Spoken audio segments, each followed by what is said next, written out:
Well, Lou, welcome to Action Reloaded. It is amazing to have you here. I've been watching you since I was a kid in The Incredible Hulk, and now I'm here chatting to you for your new movie, The Hermit. Man, what attracted you to that script? I never thought I'd see you in a horror movie. Well, first of all, when the character was young, the Hermit, he had a mother, she was like kind of like a witch. And apparently he got to a fight with his kids. They threw rocks at him and it damaged his hearing. But this is a character that's close to me because especially when he's like a Hannibal Lecter in the woods. He's a very sensitive person, but he's tormented by his mother. So apparently it's close to me because, my life I had a lot of demons. And this guy is like a sensitive creature. But when they aggravate him, then he becomes a hermit, he becomes a killer. But Yeah. people don't realize he makes beef jerkies out of people. So basically, he's possessed by his mother. But it's interesting, like a cat and mouse game, when you see him, you see these two kids go on a camping trip, they find out where he is, and they kind of like annoy him, and then it becomes a horror film.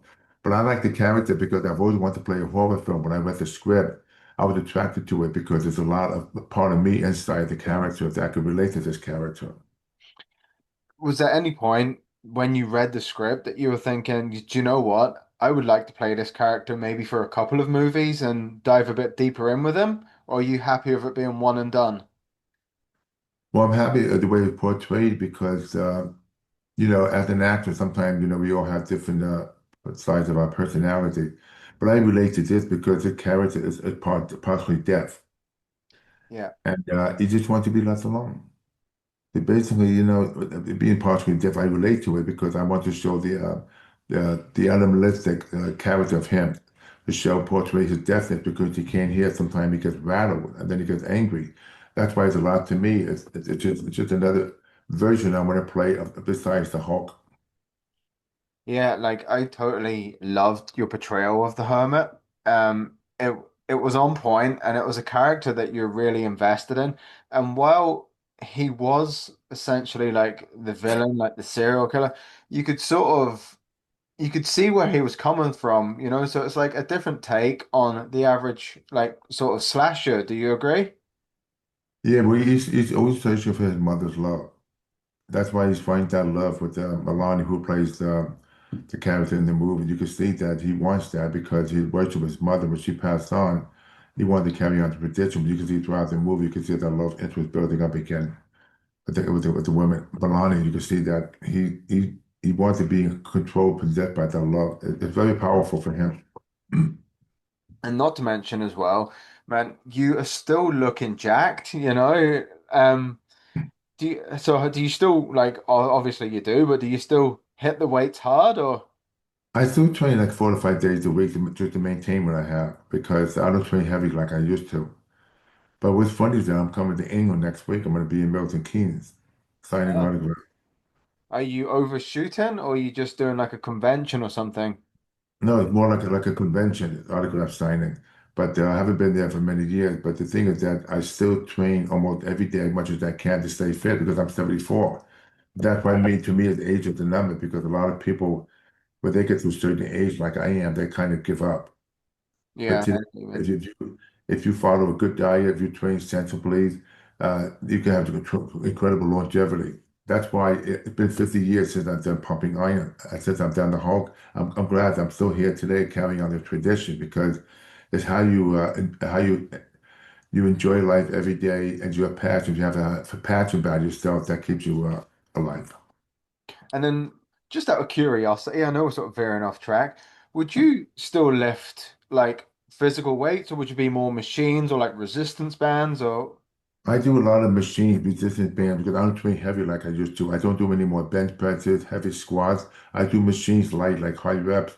But the thing is, I train the same, but I train much lighter yeah. because I'm not going to build any more muscle. It's just a matter of maintaining what I have. I do cardio like 30, 40 minutes and also include weight training. Mostly it has a lot to do with machine, also flexibility. And then, just eating healthy as I can eat. It's amazing because you still look better than guys half your age, man. Thank you. I was just going to touch on just briefly then before the Hermit. just to fall in line with Action Reloaded, you did star in a couple of action movies, and now you've done a horror movie. What genre do you prefer? As an actor, I like to play different characters. I like to do comedy. I like to do drama, but I'm excited about doing the horror film because I like to show that evil side Yeah. people never seen before. Because when you see the Hulk is a central creature, but this guy, the Hermit, he's like Hannibal Lecter. You don't want to mess with this guy, especially especially when you see him feed pigs human guts. I mean, cutting up body parts. I mean, the horror fans, kind of exciting because you can follow his trail. When they had you, there's a scene where you were like cutting someone up and then you were eating them. And the only question going through my mind at this point is, what did they have you eaten? Well, it was kind of like probably sliced like roast beef, different kind of beef, stuff like that. But the thing is that that's what makes the character believable because especially he's like the human flesh. And every time he has a body, like he buries the head, he has a connection with each person he killed. It's like a ritual to him. And not just throwing the body in the ground. It's like it's very sacred to him. Yeah, I had realized that when was it? It was like halfway through. I'd sort of clicked on that there was more to the character than meets the eye, and then just as it all unfolds, it's like, he's just not a killing machine. He's actually got a reason of why he's doing what he's doing. And then there's the twist at the end, which I don't want to spoil for anyone. But I think it was very clever. It's a very clever movie, and honestly, Lou, I'd love to see a second one. So you can give me the good news and tell me there's one in the works? I really think in the future probably would happen because we could do it on a broader scope because we had a limited time and a limited budget to make this movie. But that's why in the future I think you should see him with Milani. He travels, he goes to a different town. As a matter of fact, I don't know if you know this, the guy who wrote this film, the story, he lives in Canada, and there is a real cat, Hannibal Lecter in the woods, a true story about Hannibal Lecter, the kind of hermit character that lives in Canada. It's a true story. No, I didn't know that. Uh-huh, yeah. I'm gonna take that off the tourist hotspot list. Exactly. Just don't go to Canada. And then how long did it take to like apply the makeup, like the hair and the beard and all? Well, the beard, I grew a beard. They put a beard over my head. Also, they had to give me extension. And I had to treat my extension like a woman. When you wash your hair, you got to be very delicate. It was uncomfortable to sleep with that. But at the same time, they put a beard on top of me and also the makeup on the face to make that character believable. It's about 2 hours of makeup. And it's very crucial because when you see his face, you see his eyes, you can see his expression. Especially, you could tell that he lives in the wood. This is the Yeah. man that wants to be left alone. He just wants to be alone. And what was the shooting schedule for this movie? Did you just have long to like prep and like shoot it, or was it one of them ones where you were on a tight schedule? It was kind of a tight schedule because the makeup took him maybe like 2 hours, and then to be on the set for like 8 to 10 hours. Also, the location because a lot of time, one time we had a complete storm. It kind of like almost destroyed the whole set. So this filmed in Syracuse, and we found a great location within the wood. You can see how the hermit lived. They built these different small houses for him. It was kind of interesting because like myself, when I was on the set, I really didn't want to communicate with many of the people on the set because I wanted to stay in the character Yeah. that kind of role you just go in front of the camera, okay, I'm the hermit. It's to me it's a very personal, deep character. That's why I want to portray that evil through the character, what he's thinking, and especially when he's trying to convey to the audience. So what do you want in like the grand scheme of things? If you had to sell this movie to an audience listening right now, how would you describe it? I would say that this is a man that basically been possessed by his mother. He just want to enjoy his life in the world because he doesn't want to he wants to be left alone because he's very sensitive and he feels very tormented if anybody finds out what he's really doing because his whole life he possessed by his mother and he wants to fulfill her wishes because she conditioned him when he was young to do the things that she wants him to do. So he's basically like a trapped animal inside. Um, I know we're on a schedule, so I don't want to run over it because I know you're busy today. But I have to ask, being an action fan again, um, I've seen a couple of posters for this movie coming up called Hard Redemption with Gino Kang. is this an actual thing, or like is this just one of them mock posters that someone's put together? And then it's going to come out April, going to be streamed on, I believe, I think Netflix. It's a great movie because I don't know if you know about Hard Redemption. I play a security guard in the hospital in the high school, and there's another guy named Gino King. He's a grandmaster. He plays a teacher. So apparently there's a gang member. He escaped from the gang. He ended up going to the school, and he's trying to hide in one of the classrooms. So the gang shut down the school. All these gang members are martial artists.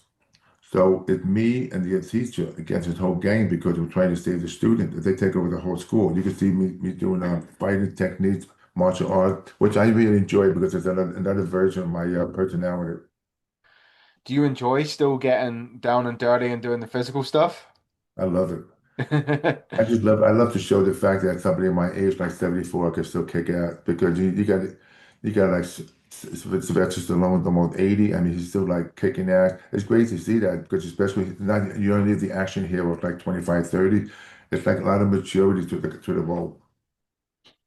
And then, see, going into these films, what sort of preparation would you do? Would it just be the usual sort of stretches, just make sure you look good? And do you know any martial arts? I did martial art training many years ago, but I'm very good with my hand. I'm a good athlete. So basically, before I do a fight stand, I'll make sure they have the right moves and everything because you got to know what you're doing. Because if you make a mistake, you can injure yourself or injure somebody else. Because martial arts is very difficult, especially in my character, I fight as a street fighter against the martial arts. So he showed me different techniques how to fight in martial arts, not just using karate movement, different movement that works for me, for my body, my style, and my personality, which is fun. You enjoy it. That's amazing. I can't wait for that. Hopefully you'll be doing press for it as well, and I can get you back on and then we can talk all things Sure. action, martial No arts, problem. explosions. You I'd got love it. that. So what is next for Lou Ferrigno? Will we see you in more horror? Is this a potential opening for you? Would you like to revisit it? You'll see more of me. There's another movie coming out called Gym Rat. It's about a bodybuilder that's obsessed with steroids. He wants to be like Lou Ferrigno. Then there's another movie called Flash Before the Bang about these deaf kids. They win the championship. And then after that, and then there's a great movie I just finished last summer called Forgotten Fortune. I play an older man close to 80 that has a friend of mine that has Alzheimer's. And then he loses his mind. And then it's a great character shows that how you deal with dementia, how the family stand behind him. So all these different movies have different characters I could play. I'm excited because I'm spinning the wheel again. Because the last time I filmed where I did was a TV series, The Offer. Yeah, I was gonna say usually people are hitting like 74 and they're sort of putting the brakes on, but you're hitting every genre, man. Keep it I going. know. Just I know. keep I it just going. love it. It's my passion. I just love it. I'm very happy. I hope the audience will just enjoy my future work. Yeah, well, the Hermit is brilliant. Your performance is unreal. Thank You play such a good thank you. menacing serial killer. Like, sign you up to be like the next Leatherface, Jason Voorhees or something, man. You're intimidating. You've got it all going on. Uh, Thank you. so hopefully this does well and we get to see you play this character again. Thank you. Best of luck down the road with the rest I of your appreciate projects, it. Thank Lou. you so much. Thank you. Thank you. And don't be a stranger. I want you back. Thank you. Appreciate it. Thank Thank you. you. Thanks for Thanks so having much, me. Lou. Bye bye. Bye-bye.